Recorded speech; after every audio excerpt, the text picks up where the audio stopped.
Welcome to the Natural History Museum. For those of you for whom this is your first visit, we are now an officially accredited dues-paying member of the American Alliance of Museums.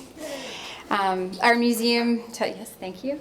Our museum does everything that traditional natural history museums do. So we offer exhibitions and expeditions. This is our expedition bus that's parked outside, where we're going to environmental hotspots with scientists, artists, and members of the public. We do educational workshops and public programming, but we include the social and political forces that shape nature but are left out of natural history museums. With this inaugural exhibition here at the Queen's Museum, we are interrogating the influences that shape the atmospheric climate on Earth, as well as the political funding climate within museums of science and natural history. These are spaces that construct our understandings of nature. This exhibition has photographs from five natural history museums across the eastern seaboard. And there's an essay that I invite you to take. It's at the back of the exhibition called Exhibiting the Gaze, so it corresponds to the displays that you see here. We were interested in the politics of display. And this question of when you're looking at a bear in a natural history museum, are you looking at a bear or are you looking at a diorama of a bear? And if it's a diorama of a bear, there were choices that were made about how to construct that display. And is there a politics to those choices? And is anything omitted or excluded from the picture? Specifically here in New York at the American Museum of Natural History, David Koch of the Koch brothers sits on the board and is a major donor and exhibit sponsor, also at the Smithsonian National Museum of Natural History. His company, Koch Industries, is one of the largest greenhouse gas emitters in the United States, and he's a funder of the largest network of groups that misrepresent climate science and obstruct legislation or regulation around environmental issues. So we felt that there was a contradiction there between the ideals of an institution that's intended to celebrate nature and educate a generation or many generations about our relationship to the environment and the practices of its sponsor. This isn't unique to the American Museum of Natural History. It's endemic to all cultural institutions and institutions against a backdrop of neoliberal capitalism as they've been hollowed out by budget cuts and privatization over the last many decades, increasingly reliant upon private philanthropy and corporate funds. Does this come with strings attached? Larger than that, we're interested with this project in borrowing the aesthetics and pedagogical models and presentation forms to tell alternate stories of nature. These museums offer a perspective. That's what they do. Is that a perspective that understands nature as something to be chopped up and sold off to the highest bidder? Or is that a perspective on nature as a commons that we're lifting up? And how important is that now against a backdrop of environmental and economic disruption? Our speakers on this panel today are going to address that, in particular, Anthropocene, Capitalocene, or Ecology for All is the title of the panel. I'm going to turn it over in a minute to Liza Featherstone, who's our moderator, who will introduce the panelists. Unfortunately, Jason Moore is not here today. He has the flu and expresses his regrets. But Christian and Razmig have a lot to say, and we're excited to hear it. I just want to invite y'all, this is the closing day of our exhibition, but we have many more plans up our sleeves over the next year and the coming years as a museum. And if you're interested in hearing more about our programs, I'm going to pass around this sign-up sheet. And also, if you'd like to stick around after this panel, there's another one called Counterpower for Climate Justice, Unfortunately, Gopal Dayanani is also out with the flu, but Eddie Bautista and Elizabeth Jean-Pierre will be joining us from the New York City Environmental Justice Alliance and Uprose, respectively. So that's a kind of forward-thinking panel on the implications of the People's Climate March and the contemporary moment for possibilities for building global counterpower that can affect what our response to climate change looks like. So without further ado, turn it over to Liza.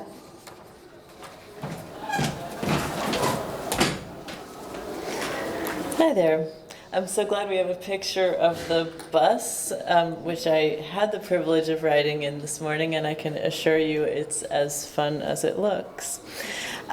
This is a great panel to come on the heels of the Climate March, which I think was a lot more exciting than a lot of us expected, both in terms of how many people turned out and the ferment of thought and discussion that went on around those events throughout the weekend. So I'm really glad that we can continue those discussions today. At the heart of this panel are questions like, can human inventiveness save the planet or only continue to destroy it? Are human systems like capitalism or the state only the problem, or might they also contain seeds of the solution? And among these human systems, can we devise others to replace capitalism? Is that going to be part of our struggle for survival as a species? So I want to introduce the panelists. They're exactly the people that we should be talking with here today. Christian Parenti is a professor in the Liberal Studies program at NYU here in New York. He has a PhD in sociology from the London School of Economics and was recently a professor in sustainable development at the School for International Training Graduate Institute. His latest book, Tropic of Chaos, Climate Change and the New Geography of Violence, explores how climate change is already causing violence as it interacts with the legacies of economic neoliberalism and Cold War militarism. Often when we talk about climate change, we talk as if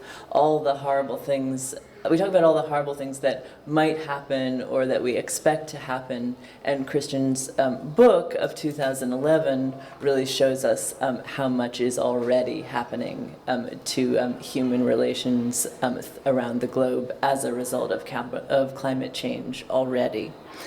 The book involves several years of travel and research in conflict zones in the global south.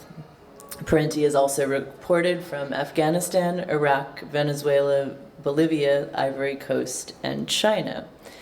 He's also written recently for Jacobin magazine on what Alexander Hamilton can teach us about climate change. So all you Jefferson fans can be prepared to throw down on that. He's also written recently about the need to address climate change now, arguing rather than simply waiting for capitalism to go away, arguing that even societies that are quite serious about building socialism have acknowledged that that process may take at least 50 years, and that we perhaps do not have that kind of time to address the climate issue.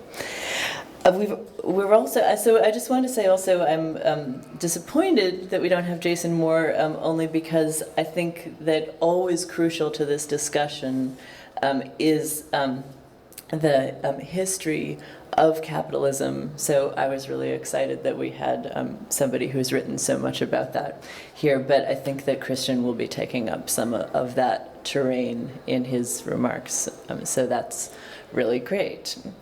Razmig Keucheyan, am I pronouncing that? Okay, great. Is an assistant professor in sociology at the University of Paris, Sorbonne. He's the author of, I feel like whenever I pronounce anything in French, I sound like I'm kidding. I swear I'm trying. Le constructivisme des origines à nos jours. see. And has recently edited a selection from Gramsci's Prison Notebooks in French. He's a member of the editorial board of Confronting, a critical journal founded by Daniel Ben-Said and an editor of the essay book series at Les Prairies Ordinaires. His forthcoming book is, appropriately, Nature is a Battlefield, Test of Political Ecology.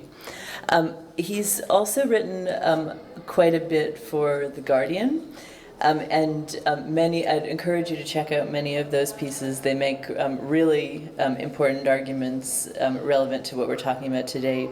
He's argued that contrary to the recommendations of the Intergovernmental Panel on Climate Change, private finance cannot solve the climate change problem. He's also argued that it's a mistake to think, as so many on the left do, that climate change is simply going to destroy capitalism all by itself. And he has also argued that, again, contrary to some of the mainstream talk we hear, division, not consensus, may be what we really need in order to fight climate change. That in the fight for climate justice and the fight against inequality may actually contain the seeds of fighting for solutions for climate change. And with that, I'm going to turn it over to our panel.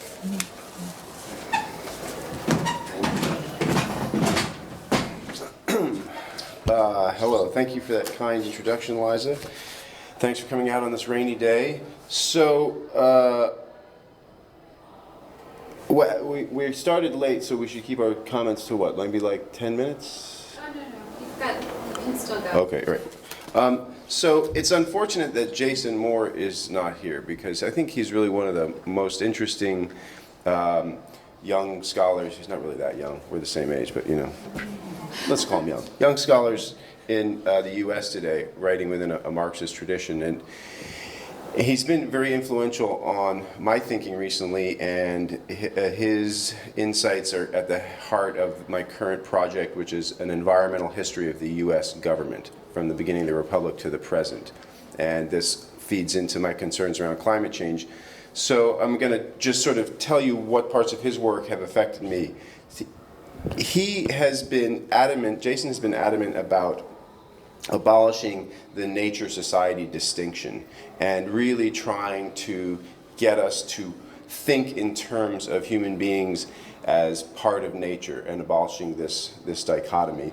And this has, of course, been part of political ecology and various kinds of environmental Marxism over the last 30 years. People have been sort of reassembling the bits and pieces, the sometimes almost just throwaway comments in Marx about the relationship of human beings to the environment, and constructing from that, in a kind of forensic fashion, a coherent sort of Marxist argument about the environment. John Bellamy Foster, of course, is probably the best known in terms of doing that, but Michael Perlman was one of the sort of unsung heroes in this, who started pulling these pieces together. So just to frame this for you, Marx has this quote in the critique of the Gotha program where he says, he's critiquing the labor theory of value, which he inherits from Smith, and actually is now more associated with Marxism than with mainstream economics.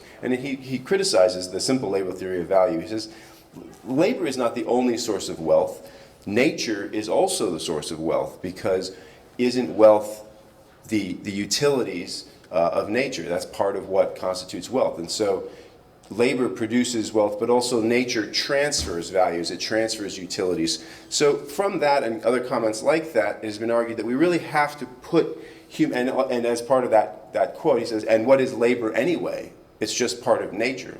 How can you say labor power is this separate thing that acts upon nature and is outside of it? No, it is in fact inside of it. Human beings are very much part of the natural environment. And so from that, Jason Moore argues that capitalism doesn't have an environmental regime. It is an environmental regime. I mean, that's what it is. It is the process of one part of nature acting upon other parts of nature, human beings interacting with other parts of nature.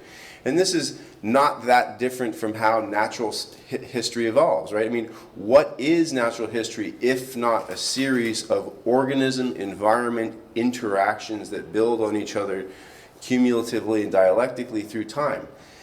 This atmosphere that we breathe, which is oxygen-rich, is mostly the product of a previous environmental catastrophe. 2.5 to 3 billion years ago, the world was populated by methane-breathing bacteria that exhaled oxygen and ultimately exhaled so much oxygen that they destroyed their own atmosphere and gave rise to the one that allowed mammals and ourselves to develop. So there are constant interactions within ecosystems between organisms and their environment, right? Like beavers need beaver ponds, but they don't find them ready-made. They make them. And when they make them, they also make environments.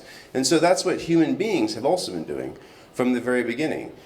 And we now know, I mean, it's only really been over the last generation, the last 30 years or so, that we really understand how important human beings were in the pre-capitalist era in terms of shaping whole environments by the use of fire. And this was understood to be very important in North America, where Native Americans used massive and regular burning to shape the environment. So in the Northeast here, Native Americans would twice a year, in the fall and in the winter and spring, burn everything. And they did that to create edge habitat, and which deer like and other game. So Native Americans used fire to tame the landscape. As a result, didn't tame as many animals, didn't therefore live with them as people in the old world in Asia and Africa and Europe did, and didn't acquire as many diseases, because that's generally where a lot of our diseases come from, living with pigs and birds and bovines. And if people don't do that for a long time, then you don't develop the immunities. So, but then also, you know, we realize now that similarly in Africa and other places that they thought fire wasn't that important, it's actually quite important in terms of that grasslands are produced by human burning. They're produced by the large animals on them. So capitalism at one level is just the latest version of this metabolism, right? This this organism-environment interaction. It is, unfortunately for us and for many other species, catastrophic. I mean, already it is catastrophic, and it threatens to be entirely and completely catastrophic. James Hansen, the #1, sort of the top climate scientist in the U.S., formerly of NASA's Goddard Institute, in his last book, Storms of My Grandchildren, has a chapter on the Venus syndrome, which lays out the possibility of self-fueling climate change that goes on for thousands of years and leads to the end of all life on Earth. And that would be the result of various feedback loops that would go beyond human control. Currently, the situation with climate change is that the main source of greenhouse gas emissions is human industrial processes, farming, the overuse of nitrogen fertilizer, and burning fossil fuels. But the effect of the warming that we have created is such that we might set off the mass collapse of ecosystems, and such as the dying of the boreal forests in the northern hemisphere, which are currently major carbon sinks. If they die, they start releasing carbon as the trees burn and rot. You get CO2 and methane come out. Or very famously, the methane trapped beneath the permafrost in the Arctic. If that permafrost melts and all of that methane, which is a very powerful greenhouse gas, is much more short-lived than CO2. It dissipates after about 20 years rather than 100 years out of the atmosphere, but it's minimum 20 times more powerful than CO2. If the methane release really starts kicking in, then the main cause of greenhouse gas emissions could actually be the breakdown of these natural systems rather than our burning of fossil fuels and our bad land management. So we're right at the point where we're still, the good news and the bad news is human civilization is still the main cause of emissions, and so therefore it's still within our control to try and deal with this, but it might not be for long. So, so the way in which Jason Moore and the tradition that he comes out of has influenced this project I'm working on around the state is as follows. If capitalism doesn't have an environmental regime but is an environmental regime, I would argue so too is the state always part of that. Capital does not act on its own. It can't, it hasn't, there never has been, there never will be an outside of or a before or an after the state for capital. The state is the life support system for capital. In the United States, the public sector is about 38% of GDP. It's a huge unacknowledged part of the economy here in the land of laissez-faire. And similarly around the world, the state plays a huge role in the economy. And if you look at the state formation through the lens of this kind of political ecological framework, you start saying, okay, the state is an environment-making institution, and it's one of the key institutions within capitalist society that produces, for better and for worse, environments. Why that's important isn't just that it's interesting historically to think about that and to flesh out more like exactly how capitalism's metabolic processes work, but because it is the crucial piece of the solution in terms of climate change that, at least in the US, the environmental movement is very uncomfortable dealing with. The US environmental movement is, like much of the left in the US, state-phobic. And we can manage to say no to the state and make negative demands of the state, say no to Keystone XL, but we can't, for example, make positive demands by saying, no, we need the state to regulate industry. Right now, the EPA is in a process of receiving public comments about issuing probably the most important administrative rules that have ever happened in this country, possibly in the history of this government. The backstory to this is that the US signed the Kyoto Protocol, but that treaty wasn't ratified. So there was a lawsuit launched by the state of Massachusetts and various green groups, and this became known as Mass versus EPA. And it spent 10 years in the courts, and in 2007, the right-wing Roberts Court said, yes, the state of Massachusetts is correct. And what the state of Massachusetts had been arguing was that the EPA had an obligation to regulate greenhouse gas emissions under the Clean Air Act of 1970, because the way the Clean Air Act is written is very, very clear that any kind of smokestack pollution that is harmful to human health, and that science can show this, has to be regulated under the Clean Air Act. And that's clearly the case with CO2 and the other major greenhouse gases. So Mass v. EPA was amended the Clean Air Act, and we've been waiting ever since for rulings to be issued from this. The Bush administration did nothing. The Obama administration came in and launched this canard of new comprehensive climate legislation that, one, wasn't going to pass, and two, probably would have been worse than the laws that we already had if it had passed. And the main thing that did was keep everyone distracted. And so people are still surprised to find out about the power of the Clean Air Act.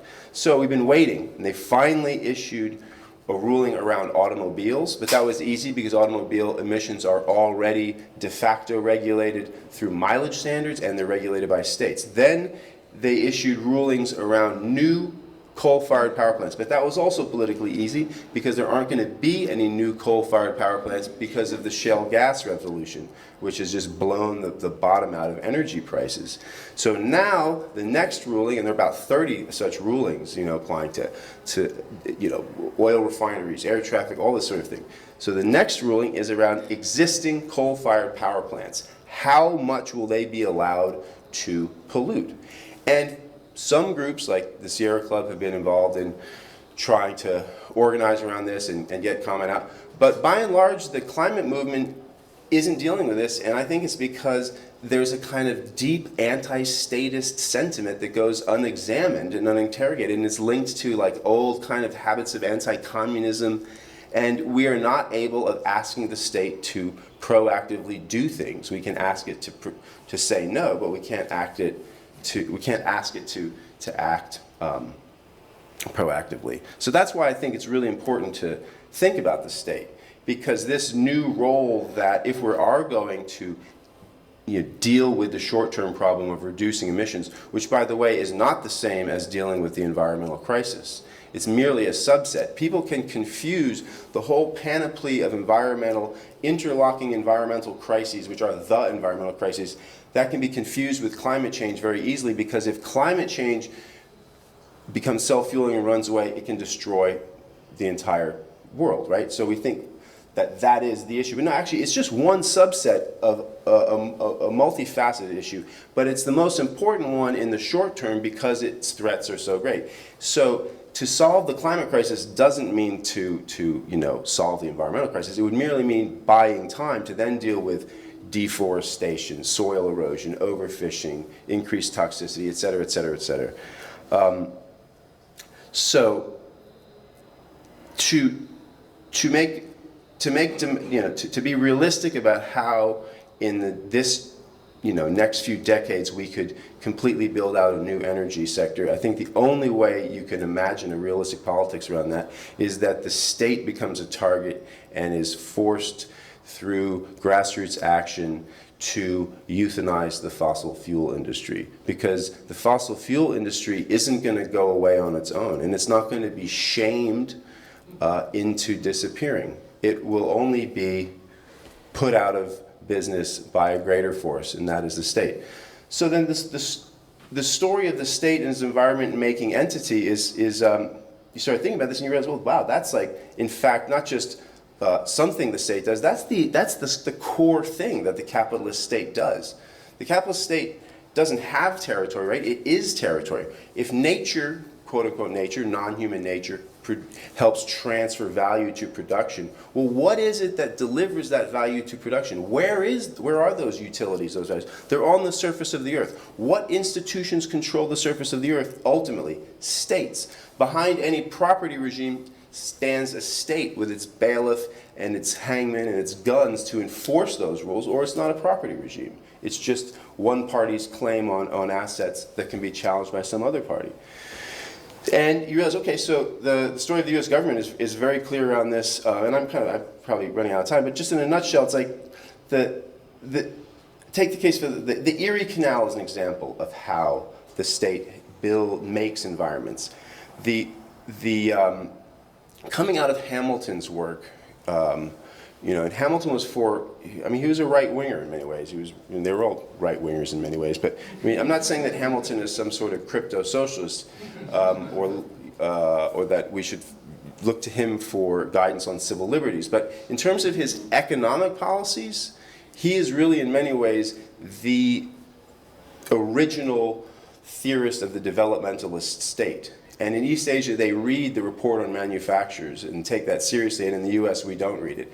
And in 1791, in the report on manufacturers, he lays out a whole program of state action for industrialization. He's like, if we want political independence, we need to build our economy up, and we need to have a manufacturing sector. And the way we do that is through protective tariffs, supportive bounties and subsidies to manufacturing, creating a publicly funded bank and a national money system, and with the income from the tariffs will protect domestic markets, keep making imported goods from Europe more expensive, but it also gives the federal government money to then build what were called internal improvements, and this was key to the whole thing: canals, roads, ports. And there was a conflict from the beginning in this country between the states' rights folks in the South, who were really, plantation rights advocates, who didn't want a strong federal government, because though they frequently wanted many of the benefits that would come with a Hamiltonian program of development, they didn't want to risk having a strong power that could potentially take their slaves away. And one of the few who would acknowledge this was Nathaniel Macon of North Carolina, who once, when some young Southern politician was saying, well, why are we against canals? We need canals.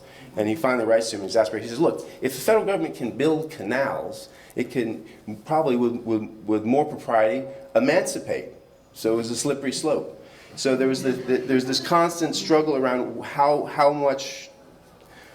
kind of role the government should take. So this whole Hamiltonian program was never really fully realized. It was realized in bits and pieces, more often at the state level than elsewhere. And the beginning of it, sort of the greatest, earliest triumph of it all, is the Erie Canal. It's a publicly funded, publicly owned canal that's, whatever it is, 370 miles long. It completely transforms the environment, the ecology of upstate New York and of what was then called the Northwest, Ohio, and the Great Lakes region, by opening that to white settlement and nascent agricultural capitalism. It displaced one environmental regime, which was the Iroquois' anthropocentric fire-based kind of ecology. That's displaced, and another one around forest clearing and monocropping and grain exports is introduced. And that's just an example of the state building capitalism and in the same time making an environment. So to the extent that capitalism is a metabolic process, that it doesn't have an environmental regime, it is an environmental regime, that environmental regime is also always bound up with the role of the state, because the state does the things that capital simply cannot do for itself, doesn't have the organizational capacity to do. And so the state is really, in many ways, within capitalism, the key environment-making institution. And it does that in negative ways, subsidizing fossil fuels, but it can also do it in very positive ways, such as taxing fossil fuels, outlawing fossil fuels, and euthanizing that whole sector of the economy while building up through all the old-fashioned Hamiltonian methods, a renewable energy sector that would at least buy us time to deal with the other environmental problems. And if we were organized enough and making the proper demands and had enough power, it could also be a way to redistribute wealth and create opportunity for working people who are currently increasingly locked out and locked into this highly unequal and environmentally destructive set of economic arrangements. So, on that note, I'll turn it over to our colleague from Paris.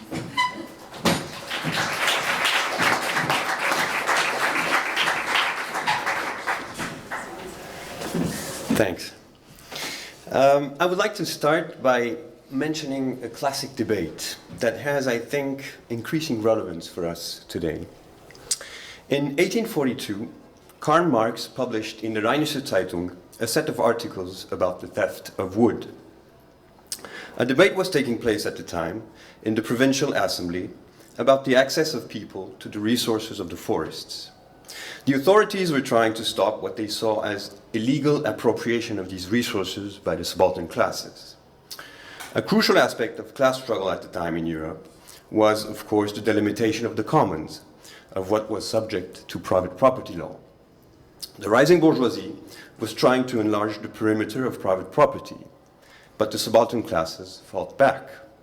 In France, for instance, during the Revolution of 1848, forest wardens were targets of popular violence because they were seen as symbols of these new enclosures. So First Front in the class struggle around natural resources brought into conflict dominant and popular classes in mainland Europe. However, a second front existed between mainland European countries and their colonies. One of the reasons nature is more and more positively valued in the 19th century is because it is seen as embodying the collective memory of European nations. This is an age of revolutions, as Eric Hobsbawm has said, and in this context, nature is perceived as a haven of stability and continuity with the past. Age-old forests are seen as a link between present generations and the older ones. Thus, forests become part of national histories. This is one reason they must be preserved at all costs. By the way, this is one important historical source of ecological thought. But then there's the case of the forests and the colonies. A form of environmental Orientalism takes shape around the same time, which is the equivalent of the cultural Orientalism Edward Said talks about in his classic book, Orientalism. This environmental Orientalism claims that the superiority of European races follows from their capacity to take good care of their environment. On the other hand, so-called Oriental races let their environments deteriorate, which is at once a symptom and the cause of their inferiority. So the hierarchy of races relies, in the 19th century, on nature to construct and implement itself. At the time, racist theories start putting national character and its environment in relation.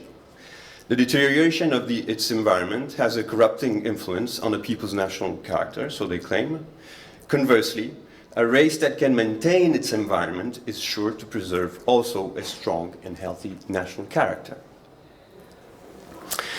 This very brief social history of nature in the 19th century shows that nature is not the neutral entity we often think it is.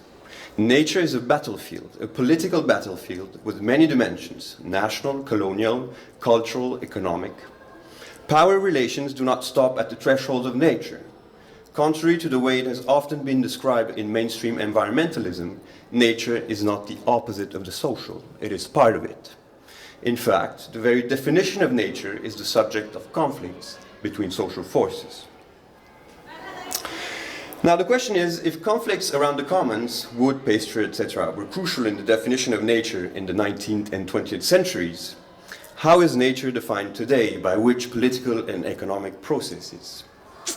Well, today, nature is in good part defined or redefined by its relationship with finance.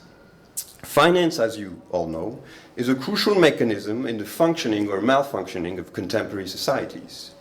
No part of the social world is immune from its effects. But finance has also taken hold of nature. A financialization of nature is taking place, which is one of the ways in which capitalism is responding to the challenge of climate change, from its perspective, of course. Hence, in the past decades, a set of financial instruments were created that have increasingly connected financial markets to natural processes. Carbon markets are the best known, of course.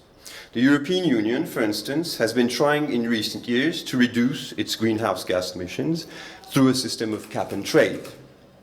Until now, this system has been, of course, a complete failure. In fact, it has been a way for major greenhouse gas emitting industries to increase their profits. But there are many other financial instruments connected to nature today. One of the oldest is weather derivatives. Weather derivatives are derivatives linked to climatic variations, temperatures, snowing, winds, etc. Here is how they work. A transfer of money takes place at a future predetermined date between two companies operating, say, in tourism or the energy industry, if temperatures rise above or below a certain average. And this is a means for these companies to protect themselves against insufficient snowing, for instance, or a cooler than normal winter, which will obviously have an impact on their profits. Energy companies, among them Enron, of course, pioneered the creation of weather derivatives in the 1990s. But these financial instruments go back to the 19th century, where they already existed in agriculture. Here I want to concentrate on one of the most fascinating financial products connected to nature, namely catastrophe bonds, or cat bonds, as they are often called. Cat bonds are a form of privatization of natural catastrophes. A cat bond works in the same way as a treasury bond or a private company bond. But in their case, the underlying asset is not sovereign or private debt, it is nature. And more specifically, natural catastrophes, hurricanes, tsunamis, earthquakes, floods, etc. A cat bond's underlying asset is a natural disaster that has not yet occurred, but that, if it occurred, could have an enormous material and financial impact. The purpose of the cat bond, from the point of view of capital, of course, is to spread risk as much as possible in time and space. More precisely, cat bonds function in the following manner. A private company, in general an insurance or reinsurance company, or a state, issues a bond through an investment bank. The bond is then sold to investors. The private company or the state pays interest, what is called the coupon, to the investors. If the natural catastrophe takes place before a certain date or inside specific parameters of time and space, the investors lose their money, the principal. The money will be used to compensate the victims of the disaster. If the catastrophe doesn't occur or takes place outside of the parameters of time and space, the investors keep on receiving interest until a certain date, and they also get their principal back after a certain time. Now, what are the reasons for the emergence of cat bonds and of environmental finance more generally? Well, first, with climate change, the cost of natural catastrophe has greatly increased. Cat bonds were created in the 1990s after a number of catastrophic events put the insurance industry in crisis. Among them is, for instance, Hurricane Andrew in the Caribbean in 1992. To this day, Hurricane Andrew remains the third costliest disaster in history, after Hurricane Katrina in 2005 and the 2011 tsunami in Japan. However, the rising cost of catastrophes is not only linked to climate change. Economic growth and industrialization imply that there are more and more commodities or objects to be destroyed. And as a consequence, catastrophes, of course, become costlier. The rising cost of catastrophes for capitalism results from the convergence of these two trends, economic growth on the one hand and climate change on the other. The combinations of these two tendencies is what really scares capitalists today, in my opinion. A second mechanism that explains the emergence of cat bonds is financialization. Since the 1970s, capitalism is undergoing a long-term growth and profitability crisis. This crisis has been analyzed by many Marxist economists, among them Robert Brenner, Giovanni Arrighi, Leo Panic, and Sam Gendin, etc. Capitalism has responded to this crisis by the mechanism of financialization. That is a tendency to search for profits in finance, in fictitious capital, as Marx has called it, rather than in the so-called real productive economy. The growing importance of financial markets in the past decades is clearly a consequence of this process. So the financialization of nature is part of a more general trend of financialization, commodification. A third mechanism that explains the emergence of cat bonds and environmental finance more generally is the fiscal crisis of the state. The question of debt, of public debt especially, and the question of climate change are deeply connected, and they will be more and more so in the years to come. In its fifth report published early this year, the Intergovernmental Panel on Climate Change, the IPCC, says that extreme weather events will become more frequent and more intense in the future because of climate change. And these extreme events will in turn exacerbate the crisis of public finances. Here's precisely how. Today, most states are burdened by important mounting debt levels. Public debt is a political construction that goes back to the 1980s, when massive tax cuts for the rich started being implemented by neoliberal governments across the world. However, debt skyrocketed in the wake of the 2008 crisis, which greatly aggravated the fiscal crisis of the state. Now, what does this have to do with climate change?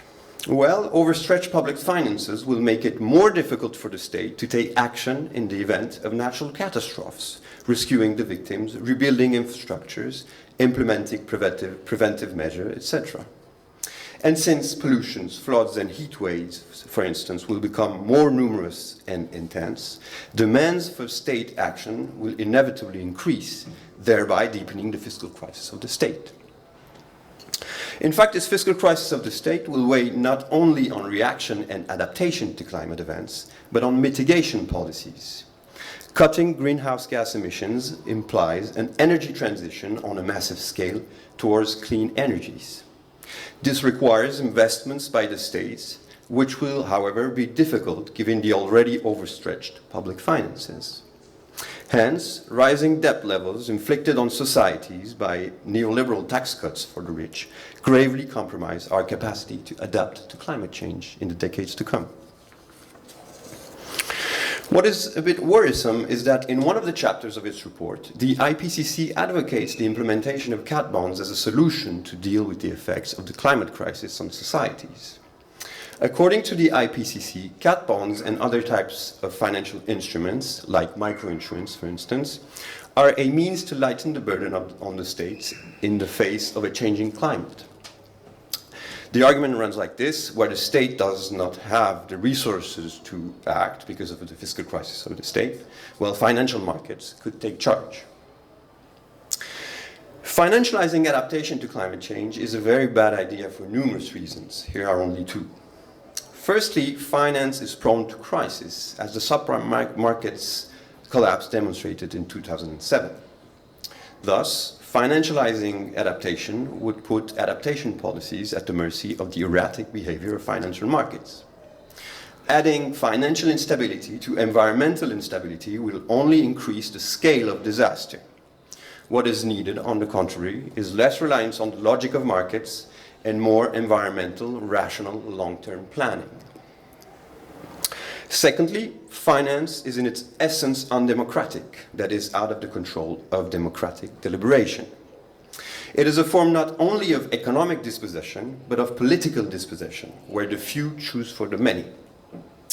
Adaptation to climate change, however, will require the involvement of the people, the deepening of the democratic process, and even the invention of new democratic institutions.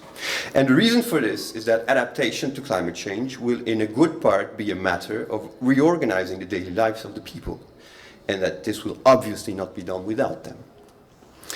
So adaptation to climate change from this perspective may well be our chance to reinvent democracy from below, in a sense. And so the climate crisis is not only linked to the fiscal crisis of the state, it is also linked to the crisis of democracy, to the need to reinvent democracy from below. To conclude, I would like to go back to the history of nature I mentioned at the beginning of my talk. Historians of bourgeois culture have shown that in the first half of the 19th century, the meaning and value of nature changes. Before that period, nature was seen as a place of savagery and darkness, a place that can only inspire terror. But nature and its cultural representation evolved to become a sort of antidote to modern civilization and its alienating effects on the individual. Nature, from the second half of the 19th century on, is the place where the bourgeois can run away from the civilization of capital to find authenticity and peace. The Romantic movement, with its sacralization of nature, is a symptom of this evolution. There's a very interesting argument made by German philosopher Theodor Adorno. Adorno claims that this sacralization of nature can only take place in a historical context where the individual feels more and more alienated by capitalist society and feels the need to find a place to escape from it. Nature is precisely the name of that place. In fact, according to Adorno, the value or prestige of nature increases in periods of political defeat, when the hopes invested in revolutionary politics in the transformation of society are disappointed.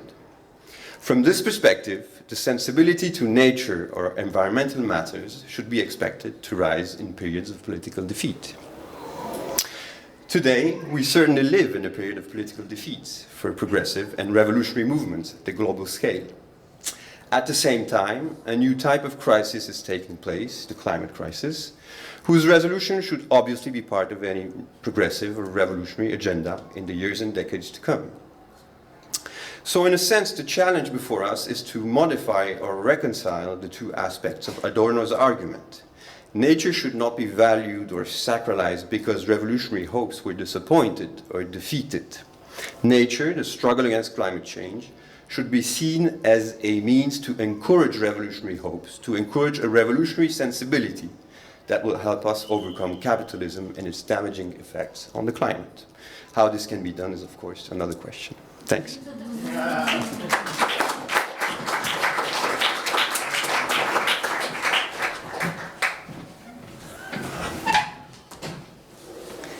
So those were such good presentations that my brain is still catching up with all the interesting things that were said. But before I open it up to questions from you, I'm going to pose a question to each of these guys to get us started. First, Christian, I was wondering if you saw elsewhere in the world examples of states that are confronting the climate change problem in a more positive way than our own. I'm thinking of Germany, for instance, where the shift toward alternative energy has been pretty significant and entirely executed by the state. And recently, in fact, the German government has been pulling back on that change a little bit out of worries that economic growth is slowing, and the public has been pushing back, saying, no, we need to keep doing this.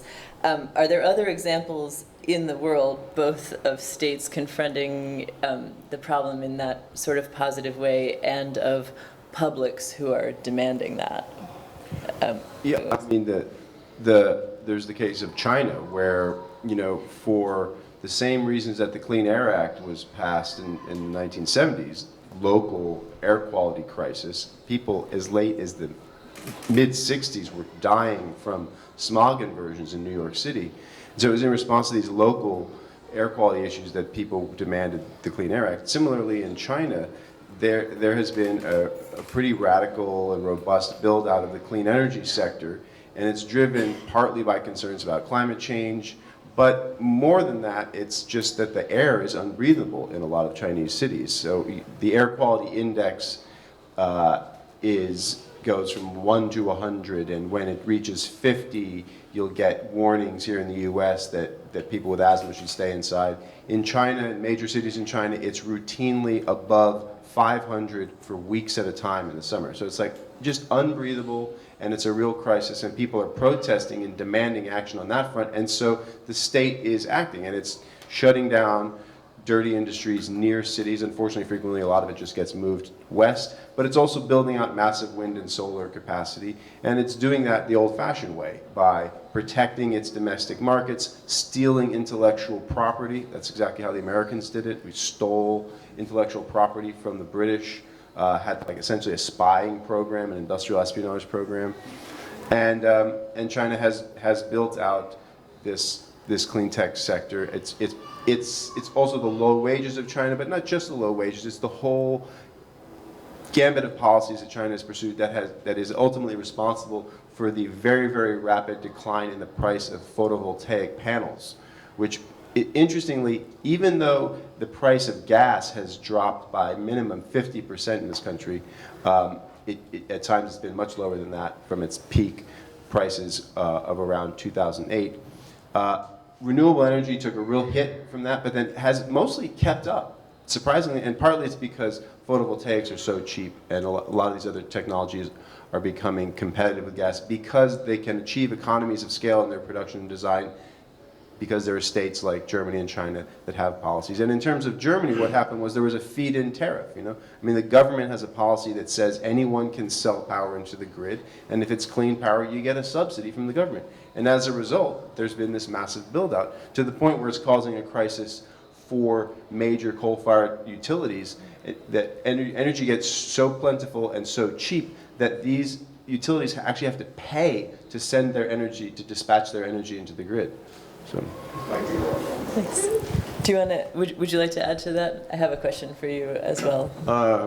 No, there's also the case of governments in Latin America who've been doing interesting experiments on the front of natural resources. For instance, in Ecuador, where they had decided to maintain large amounts of oil into the ground in exchange for a United Nations system that would pay them an equivalent amount of money.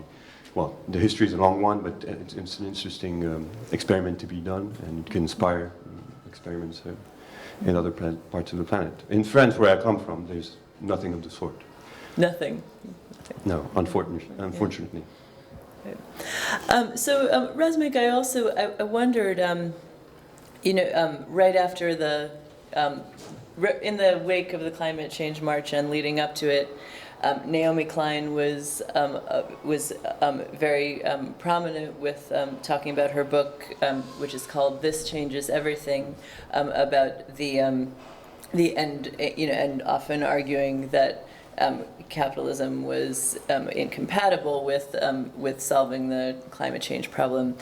And the next day, the day after Naomi Klein was appeared in a lot of media, the response by the business press was really interesting, I thought. I mean, there were a lot of editorials saying, she's wrong, we can solve this problem. And they really seemed, very interested in taking on this argument about whether capitalism really could address climate change. And there was a lot of very defensive arguments being made about that.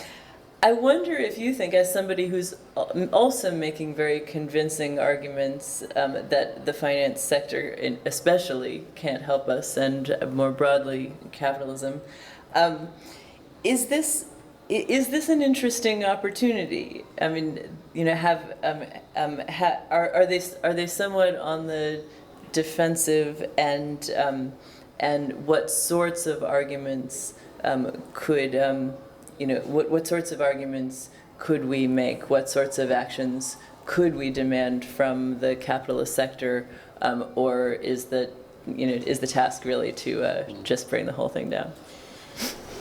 I think, in my opinion, it's an open question as to know if capitalism can solve the climate. If it certainly cannot solve the climate crisis from the perspective of the people. Right. But the question is, can it keep on making profits in the context of a changing climate? Mm-hmm. In other words, is the logic of capitalism incompatible with a situation where the climate would change massively? I think Jason's argument is that we have now arrived at a time where cheap food, for instance, or cheap oil, etc., have run out, and that some of the key ingredients of the capitalist accumulation, don't exist anymore. Mm-hmm. And from this perspective, capitalism is in great trouble. I'm not so sure, and I think capitalists are making great efforts to imagine solutions to the climate crisis. Mm-hmm. Solutions from their point of view as capitalists. I'm not saying they want to make the world better for us people in general. From the point of view of the logic of capital, is a changing climate a real problem or not? And for instance, can capitalists make profit from cat bonds or carbon markets, etc.? I think this is an open question. It's not that clear to me that the answer, as Naomi Klein says, is obviously not. It's not possible that would happen. Yeah. So I don't know. We have to see what capitalism's reaction will be in the years to come and follow that. In other words, I think we can't count on the fact that the climate crisis is going to endanger capitalist logic greatly. We have to act politically, as you said, and this is the only way for popular solutions to the climate crisis emerge. So before I turn it over to everyone here, who I think probably has a lot of smart questions, I just wonder if either of you have questions for each other. I mean, having listened to each other's I have one comment on that. I think you could say capitalism is not compatible with a finite planet. But that's a different question than can capitalism deal with the climate crisis. Right. If the climate crisis is just a subset of the environmental crisis, I think it actually can. Yeah. Capital can't. But capitalism, meaning the society that has capital at its heart, creating the logic, creating all the problems, but also involves the state. And capitalism has confronted environmental problems when people force the state to manage capital and production. And I think that that's possible. We have the money, we have the technology, and we even have the laws. It's just a matter of political will to reduce emissions. But that doesn't mean everything's fine. It just means that it's possible to buy time and avoid the worst of this. But do we have questions for each other? Yeah. Yeah, I have one for you. So you insist on the importance of the state. So from a strategic point of view, what does that mean? I mean, how should the environmental movements change their strategy? I mean, here in the U.S., but in other parts of the world, to align with that idea. It's particular. My argument is particular to the U.S. because we're so state phobic here, and it's not that way in other. Yeah.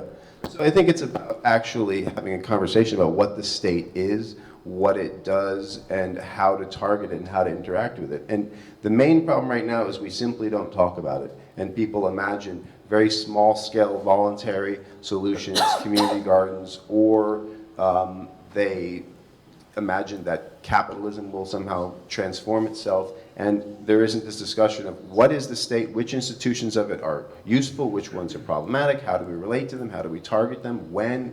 So that's the beginning. So a question for you, what is the role of states in making successful or unsuccessful carbon markets? Because it seems, and all of these, the financialization of nature, it seems to me that not that we would want to see the financialization of nature, but the only way that it could happen is if the state actually makes such markets. Like it seems to me that the operative part of cap and trade is cap, right? If the state isn't there saying there's going to be a cap, then it doesn't happen. But what is the role of the state in this? Well, it's very important. The reason the European Union's cap and trade system is not working is because the European Union has been distributing carbon credits, what in France we call quotas, I don't know, the quotas, carbon quotas, too widely. So it hasn't confronted the greenhouse gas emitting industries enough so that they will implement policies that are going to diminish the greenhouse gas emissions. So it has distributed these credits too widely, and the consequence of that is that the price of the carbon quota is too little for the market to emerge. There's no market, there's no demand, because the credits were distributed too widely. So a first thing is to diminish the number of credits that are circulating in the European economy, so that the emitting industries will be incited to diminish their greenhouse gas emissions. Is there any movement towards that? I mean, Not really, because in Europe, in general, the left and the environmental movements are rather against the system. They don't think, in general, it's a good idea. They don't think the problem is only a problem of a technical problem. We think it's a bad idea altogether to implement a system of that sort. So we do not enter in those types of arguments with the European Commission, for instance, saying, well, we do say such things, but we have other solutions than cap and trade systems. So the role of the state is, of course, very important, including on a continental level. Great. So at this point, I'd love to open it up to questions. We have a mic. Great. If you could raise your hand and Becca can see you. This question is mostly to Chris, but I think maybe Razmig, maybe you can speak to this as well. I think in the discussion of the mass versus EPA, I think it was interesting because it seems like you're basically speaking to sort of these policy changes that could be very instrumental, but they're not really very available to, let's say, the layperson who doesn't really know so much about the dialogue and what should we do? That's kind of a question I think comes up in the sense that, especially in terms of this sort of cultural environment, there's a lot of inertia, in the sense that there's these clear issues, and there are certain imperatives that I think you're kind of speaking to, yet you have such a dispersal of information where, I speak to people who still are dubious about what climate change even is, and myself, I don't even know, because I think there's so much back and forth and so much dialogue. So I think that what I'm wondering about is, what do you see as being an effective way of communicating the significant, the salient information, in the sense that people who are not part of a certain kind of dialogue don't so much respond to data and statistics. They need narrative. They need the media kind of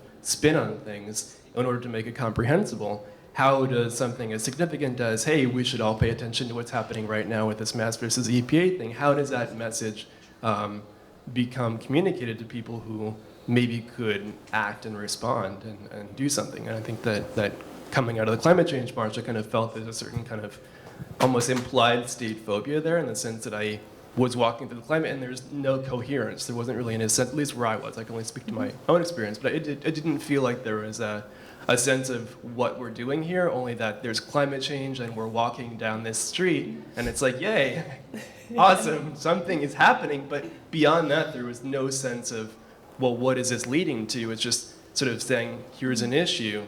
And I think that that's why the state phobic sense is there, in the sense that it doesn't really ask for anything specific. It's just kind of trying to create a negation of a sort of abstract problem.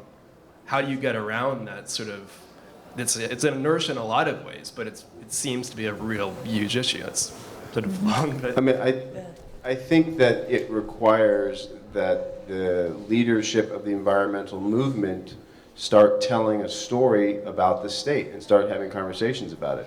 That's step one.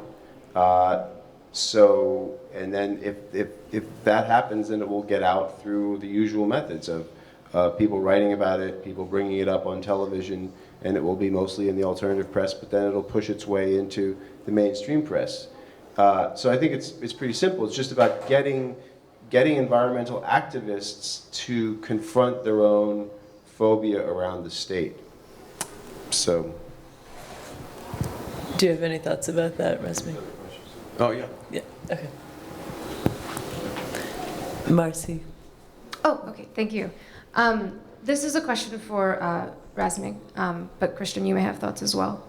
I was really intrigued by the comment that your comments about the evolution of environment as threat to environment as antidote.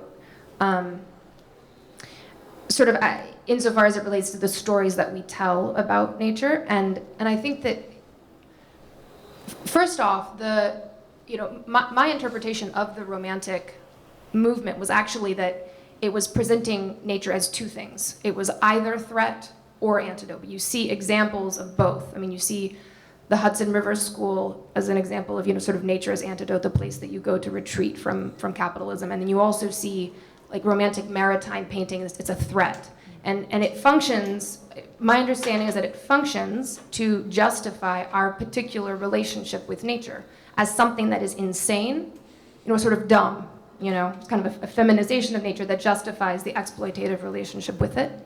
And so I'm wondering if either of you all have thoughts about the role of story, and I think that it's apropos to where we are right now. I mean, it's about how we represent nature, right, and how the sort of diorama of nature that we describe. I mean, what should be the story that we are telling about our relationship with nature? And if you could explore, I mean, how, I feel like we're sort of still stuck actually in the Romantic era in some ways, and how humans and nature are supposed to interact. So what's next? That's a great question. It's a very difficult question, of course. The first thing to do is to tell a story where the human is not separate from nature, obviously, which is a story this presentation has told. And here I think we're starting to get theories and histories and history books that more and more try to connect human history and natural history. And this is something we ought to continue, and that will obviously, I think, have an impact on more general representations of nature today. This being a way to mobilize people for matters, environmental matters or themes that seem remote from their daily preoccupations. So I think this will have an impact, not an immediate impact, but in time for people to understand that human history and agency is not separate from nature. Then there's another aspect of the question. In my opinion, there's a very important concept we should put forward, and this is especially true in France for a reason I will tell. It's the concept of environmental inequalities. The problem we've had in France around environmental mobilizations is that the classic working class movement is very hostile to anything ecological, for historical reasons I can't go into now, but the main reason is that they have often felt, and with reason in part, that the environment was always an excuse to go around their demands, the demands of the working class, or classical working class demands. Now, in my opinion, one way for us to reconcile the classical working class, I don't know how it is here, but in France it's very obvious, the classical working class, the unions, etc., and the environmental movements, is to put the notion of environmental inequalities, of ecological inequalities, at the center of our demands as environmental movements. Why? Well, because the working class movement can understand the language of inequalities, and it understands it very well. And if you explain to them that workers are the first victims of pollutions or of waste management, etc., this gives them another picture of what nature is, a picture that is not hostile to their demands, their classical political demands. And this, in my opinion, can help very much articulate on new basis the various types of movements. In 2015, as you surely know, there's a big conference, climate conference in Paris, in December, I think, where governments will gather and not take decisions about climate. And one thing we're trying to do in France is to precisely do that, to try to put the question of environmental inequalities at the center of the discussion, the dialogue. I had a thought about the first question, which is in terms of because you asked about narratives. I think one of the narratives that we could tell about the Clean Air Act is that it has been very successful. We have some of the most powerful environmental laws in the world, according to the Center for Biological Diversity. I mean, they're the ones who really have promoted this. They're a group that were started by a bunch of ex-Earth firsters who used to monkey wrench and use sabotage, and they realized that they could essentially sabotage industry using the Clean Air Act, the Endangered Species Act, the Clean Water Act, by finding endangered species and suing and stopping huge projects in the name of a friend of mine who's one of their main lawyers. His first case was to defend the milk vetch, a tiny little uncharismatic weed in Southern California that was an endangered species and it happened to exist. Its only habitat was in the middle of the largest off-road convention in the world. And so they managed to have that thing reduced. By threatening to shut it down completely, they got it reduced by at least half, I forget. So they do that a lot. But to tell the story in terms of a narrative, like these laws work. The air and the water have gotten cleaner because of them in the last 40 years. In my lifetime, I'm from New England originally, and I've seen the streams in Vermont that were filthy and gray when I was a kid are now clean, and it's because of these federal laws.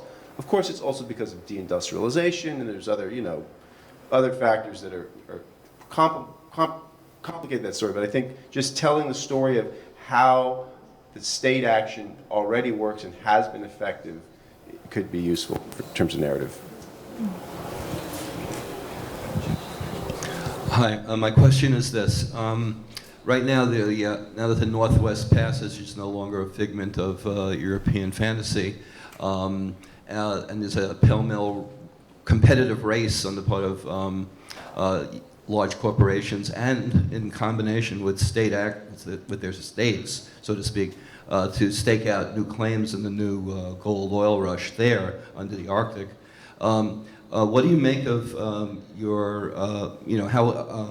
what do you have to say about that, number one? And number two, the whole thing about, say, corporate strategies like, say, Trans-Pacific Partnership that would trump local, regional, state actions to put up environmental, say, constraints against corporate actors could be trumped if things like that go through. So I wonder if you'd comment on these sort of two looming immediate issues. That's for both of us. Is that question for both of them? Yeah. I mean, you point out one of the Trans-Pacific Partnership, right? That neoliberalism uses state power to undermine the progressive features of the state, right? I mean, that's what neoliberalism is about. It's not about the actual withering away of the state. It's about engineered crises like the fiscal crisis of the state. I mean, this is essentially a manufactured crisis at a certain level, right? Clinton came in and he boosted the income tax top bracket up to 39.4%, and by the end of his term, the federal government was running surpluses. And then Bush comes in, there's a tax holiday, a huge war, and we get back to crisis. And Obama has done what? Nothing. He's refused to allow the Bush tax cuts to expire. Why? Because they want a fiscal crisis. Because if there isn't a fiscal crisis, you can't justify privatizing Social Security, privatizing public schools, gutting the public sector. And what these free trade acts are about using state power to undermine the progressive redistributive functions of government and build up the repressive apparatus and all of that. So I think that's one important thing to just really be clear. And David Stockman said it in one of the early Reagan cabinet meetings. There was a discussion about the national debt. And he said, no, you don't understand. I forget who he was arguing with. But he said, you don't understand. The function of the national debt is to make the Reagan Revolution permanent.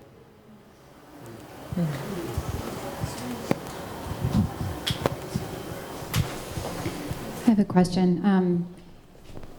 Christian, you talked about emancipation and the concerns about Hamilton's kind of state approach.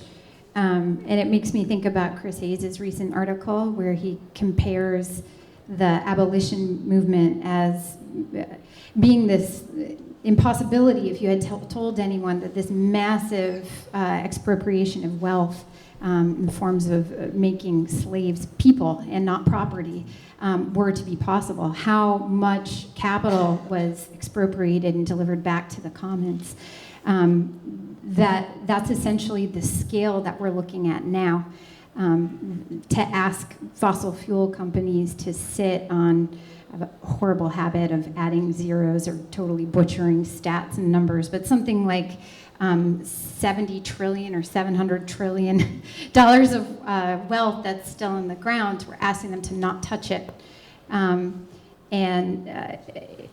I just wonder from the, again, I'll ask the organizers on the next panel, but to ask our historians and scholars here, what you think about the parallels between that moment in that movement and the one we face now.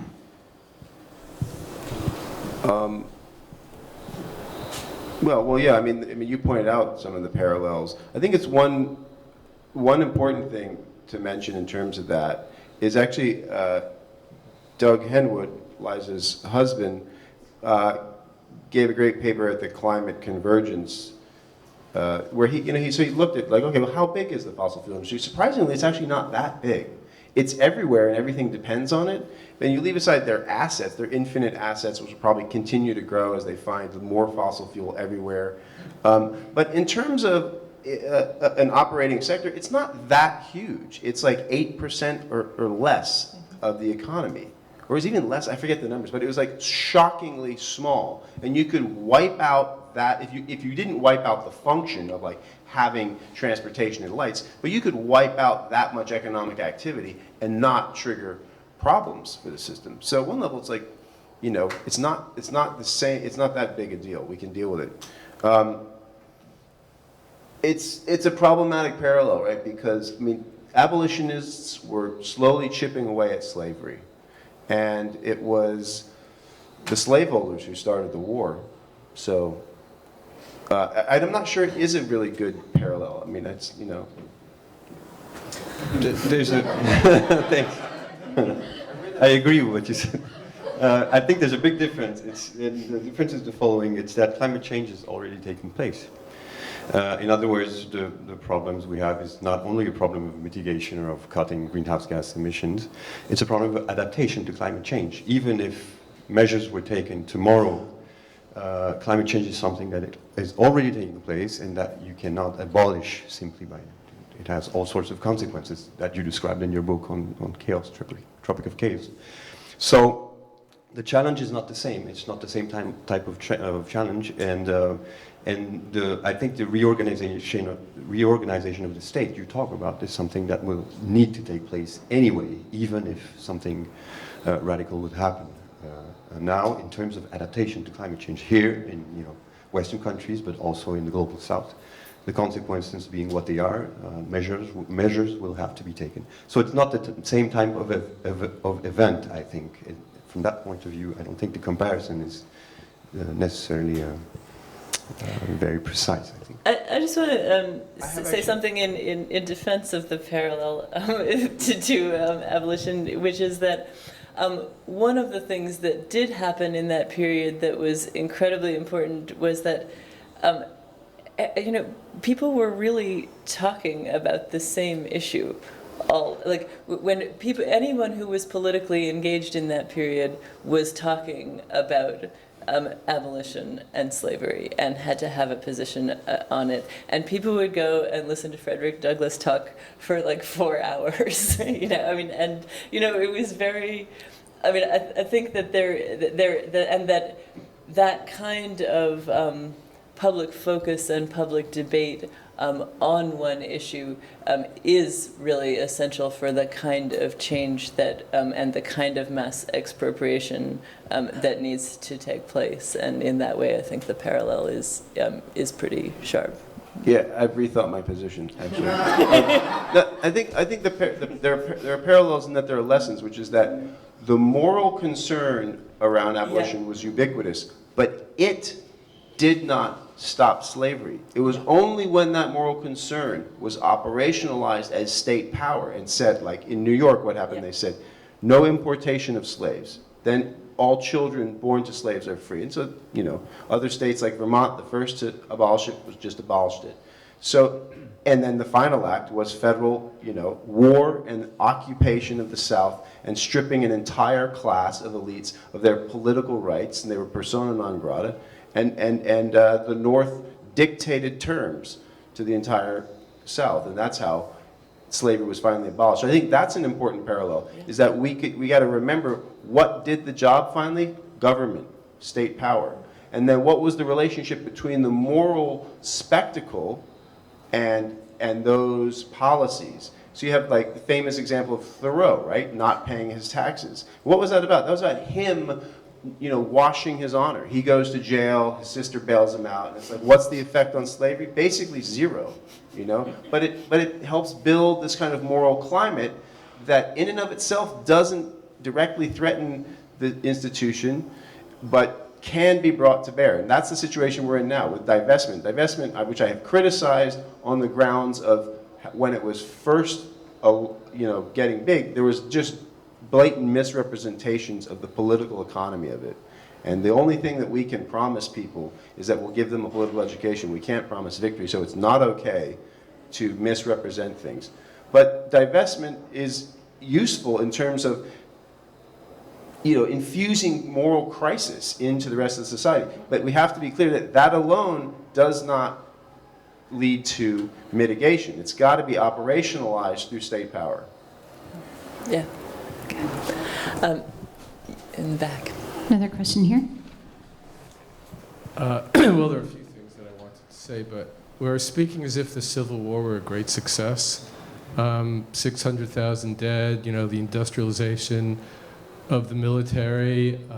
It took another 100 years for the civil rights movement to even start. So I don't, our thinking I think some kind of anarchist guerrilla war might have been far more successful. So that's one point if we're really thinking through the parallels. So I think it's true. It did take a war, but I don't know that we're prepared to fight. Even if we could get the state to fight the war we want to, I don't think we really have time or energy for that. Other points about the stories we tell. I think so much of what Christian was saying about the environment, and the environment is the state. Everything, we breathe air, we use soil, we have water crises. At the Bellamy Foster and the ecological rift, which I think you're referring to, we talk about 9 crises. For one thing, I think the stories we tell are obviously important, our narratives and our arguments, but if we think of nature as less a story we tell and something that we breathe, eat, drink, we kind of get out of our abstract city intellectual mentalities and realize everything we do is with nature and in nature. And for education and living, if we think about what we do and eat and change our practices, we inevitably tell and live different relationship to nature. And I'm wondering, just in the naming of the climate crisis, I know Christian and you guys are saying that it's, this is the first thing to take care of, but in a way, it kind of gives Americans an excuse to talk about their favorite thing, the weather.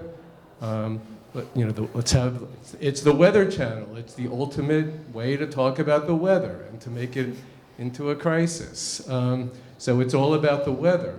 But you know, it's about food shortage and drought and water wars. I mean, it seems to me that, and most people don't really understand that the environment, you know, the ecological crisis is on pretty much every possible front and is inseparable from economics and is inseparable from technology and how we work and how we live. And I don't know if that's a question. I don't think it was a question, but you said a lot. You said a lot of good stuff. Yeah, I think it wasn't exactly a question, but I think I mean, it connects very much to Marcy's question about the stories we tell about nature, and I think the environmental justice movement in some ways is a good place to look for stories about ways of talking about nature that are not as someplace that you go if you're lucky enough to be able to escape the capitalist system and go on vacation, but rather about the air and the air you breathe every day and the water that you need every day, and you know that it's every day, even if you're in the middle of the city. And I think that in many ways the environmental justice movement has advanced some storytelling on that front. Do you guys have any thoughts on the... even know how we get our water, you know, in the city, for example. Yeah, I think it's a very, very important movement. It's an American movement. There's ramification in other parts of the world, but for instance, in Europe, it doesn't exist. In France, for instance, we have environmentalism, more or less radical, mainstream or radical, and we have the working class movement, but we don't have this third type of movement, which is the environmental justice movement of the type you have here in the US. So one of the things we have to do, I think, in France and Europe more generally, is to think about this kind of movement and try to make them emerge and appear in France. It's not easy, but it's possible, and it's part of the job we're going to do for the 2015 climate conference. I'll just say, I invite you to visit the watershed model downstairs. It's a 540 square foot model that was built as a works progress administration project around the World's Fair. We did an event there last week called What the Frack Are You Drinking? With a tour from Wes Gillingham from Catskill Mountain Keeper. Absolutely, like if we can make the environment something material and not speculative, that to me is the stories that we tell. The narratives are actually incredibly important. I really appreciate what Razmig said, which is nature is a battlefield. That is not the same rhetoric that the US environmental movement has been using over the last several decades. The rhetoric has been that nature is all of us, one earth, the whole earth. We must restore balance, as if balance is a state that is achievable, as if there's such a thing, that nature is what it is in any given moment. And those are the cards we're dealt.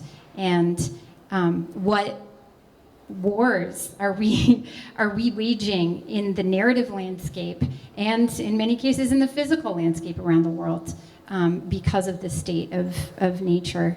I think the last kind of really important moment in environmentalism was the last backdrop of the apocalypse, or the last apocalyptic moment, where rivers were on fire, and that's when we got, under Nixon of all folks, our core pieces of environmental legislation, right? The Clean Air Act, Safe Drinking Water Act, the Superfund Law, the et cetera.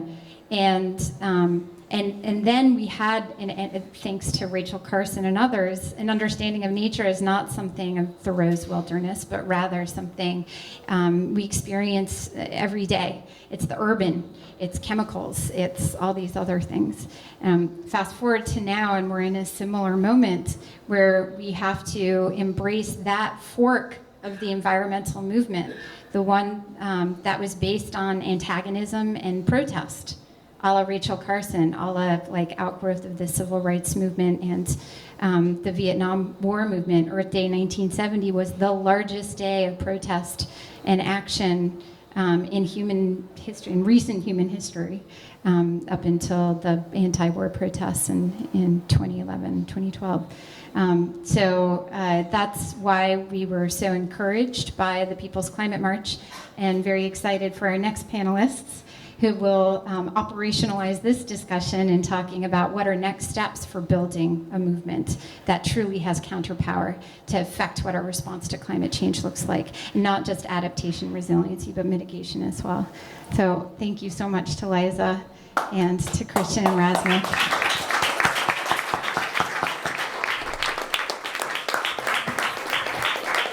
I want to invite you guys to stick around. Our next panel starts at 3:30. It's called Counterpower for Climate Justice.